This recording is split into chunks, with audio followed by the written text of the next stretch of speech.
Hello students, आज हम BA first semester की पहली बुक टेल्स ऑफ लाइफ का थर्ड चैप्टर द लैमेंट, जो कि एंटोव चेखोव द्वारा लिखा गया है, उसकी एक्सप्लेनेशन करेंगे। और अगर आपने हमारे चैनल को सब्सक्राइब नहीं किया तो जल्दी से सब्सक्राइब कर लें। तो आज की वीडियो शुरू करते हैं। द लैमेंट रूस के महान लेखक चेखोव, जो कि 1917 की क्रांति से पहले हुआ, के द्वारा लिखी गई है। ये दिल को छू लेने वाली एक कहानी है। ये एक गरीब टांगा चलाने वाले की कहानी है जिसके बेटे की मृत्यु हो गई है। उसका दिल दुख से भरा हुआ है, पर वह किसी को भी ऐसे मनुष्य की तलाश में असफल रहता है जिसके सामने वह अपने दिल का बोझ हल्का कर सके। कहानी की मुख्य बात पहले ही वाक्य में बता दी जाती है कि जब योना कहता है, मैं अपना दुख किसे बताऊंगा। शाम का समय है, बर्फ की बारीक तहें प्रत्येक वस्तु पर जम रही हैं। योना भी बर्फ से ढका हुआ है। वह एक भूत की तरह नजर आता है। वह अपनी सीट पर बैठा है। वह अपने स्थान से बिल्कुल हिलता जुलता नहीं। उसका छोटा सा घोड़ा भी पूरी तरह सफेद हो चुका है और स्थिर है। योना और उसका छोटा सा घोड़ा बड़ी देर से अपने स्थान से नहीं हिले। टांगा चलाने वाले को उस समय से कोई सवारी नहीं मिली जब से वह खाना खाने के पश्चात अपने स्थान पर आया है। जैसे जैसे सड़कों पर शोर बढ़ता है, योना अचानक एक पुकार सुनता है। ये एक अफसर है जो कि विभोग जाना चाहता है।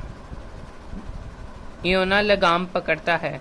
बर्फ की तहें घोड़े की पीठ और गर्दन से फिसलती हैं। अफसर बिना पहिए के टांगे पर बैठता है।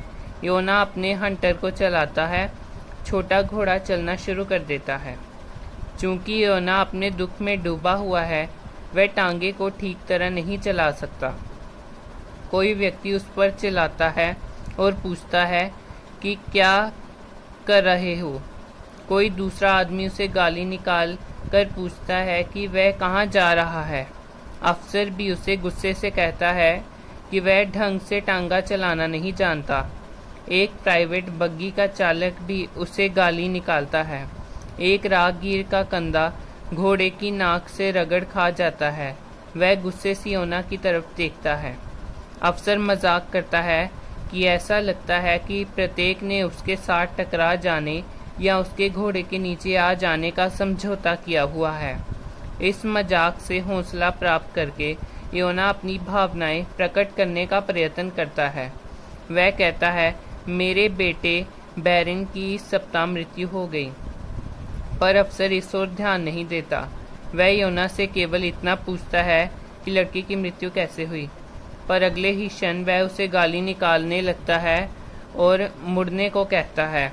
योना अपने हंटर को घुमाता है और घोड़े को पहले से तेज चलाने का प्रयत्न करता है। इसी दौरान अफसर अपनी आंखें बंद कर चुका है। योना की बहुत इच्छा होती है कि वह अपनी भावनाएं प्रकट करे, पर वह असफल रहता है। वह अफसर को विभोर उतार देता है और एक अन्य सवारी की प्रतीक्षा करता है। लगभग 2 घंटे के पश्चात 3 युवक आपस में लड़ते हुए आते हैं। वे पुलिस ब्रिज पर जाना चाहते हैं और 20 की पेशकश करते हैं। योना जानता है कि वह किराया ठीक नहीं है, पर वह बुरा नहीं मानता। उसे पैसों का लालच नहीं है। नौजवान लड़के हैं और एक साथ सीटों पर बैठने का प्रयत्न करते हैं।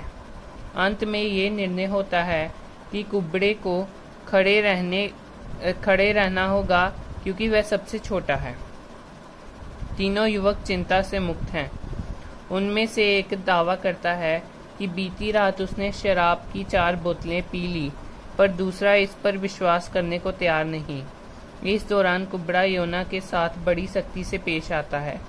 कभी वह टांगे का मजाक उड़ाता है और कभी वह उसे मारने की धमकी देता है यदि उसने टांगा तेज न चलाया। योना लापरवाही से अपमान सहन करता है। धीरे धीरे उसकी अकेलेपन की भावनाएं समाप्त हो जाती हैं। वह मुड़कर उन आदमियों की तरफ कई बार देखता है। वह एक अस्थायी खामोशी का इंतजार करता है। एक अफसर मिलने पर वह कहता है, मेरे बेटे की मृत्यु इस सप्ताह में हुई है। उसके साथ सहानुभूति प्रकट करने की बजाय कुबड़ा युवक लंबी सांस खींचता है हम सब ने मरना है। इसके साथ ही वह योना को जल्दी चलने को कहता है। उसके साथी उसे कहते हैं कि वह टांगा चलाने वाले की गर्दन पर मारे, पर योना पड़ती हुई मार पर भी लापरवाही रखता है। वह मुस्कुराता है और युवकों को आशीर्वाद देता है। एक युवक उससे पूछता है कि क्या वह शादीशुदा है। योना को दुख प्रकट करने के लिए एक और अवसर मिलता है। वह कहता है, मेरे बेटे की मृत्यु हो गई और मैं जीवित हूँ। योना ये बताने के लिए कि उसके बेटे की मृत्यु कैसे हुई पीछे मुड़ता है, पर उसने ठिकाने पर पहुंचकर युवक टांगे से चले जाते हैं। एक बार फिर से वह अकेला हो जाता है। योना का दुख पहले से भी अधिक हो जाता है। बेचैन आंखों से वह भीड़ में देखता है कि क्या कोई ऐसा है जो उसकी बात सुनेगा। वह एक कुली के साथ बात करने का प्रयत्न करता है, पर कुली उसे आगे जाने को कहता है। योना इस निर्णय पर पहुंचता है कि किसी से बात करना व्यर्थ है। अधिक देर तक वह अपने दुख को सहन न कर सकने के लिए अस्तबल में चले जाने का निर्णय करता है। लगभग 1.5 घंटे बाद योना एक बड़ी गंदी अंगीठी के पास बैठा है, जिसके इर्द गिर्द लोग सोए हुए हैं। वह जल्दी वापस आने को पछताता है। उसके ज़्यादा पैसे नहीं कमाए थे। एक टांगा चलाने वाला युवक पानी पीने के लिए उठता है। योना उसके साथ अपना दुख बांटना चाहता है, पर वह युवक जल्दी ही अपना चेहरा ढक लेता है और गहरी नींद सो जाता है। योना एक अच्छा श्रोता के लिए तरस जाता है। वह विस्तार से बताना चाहता है कि कैसे उसका बेटा बीमार हुआ, कैसे वह परेशान हुआ, पर उसकी बात सुनने वाला कोई नहीं। वह अपने घोड़े के पास जाकर अपनी दुख भरी कहानी सुनाता है। ये घोड़ा ही है जिसने उसे अच्छा श्रोता मिलता है।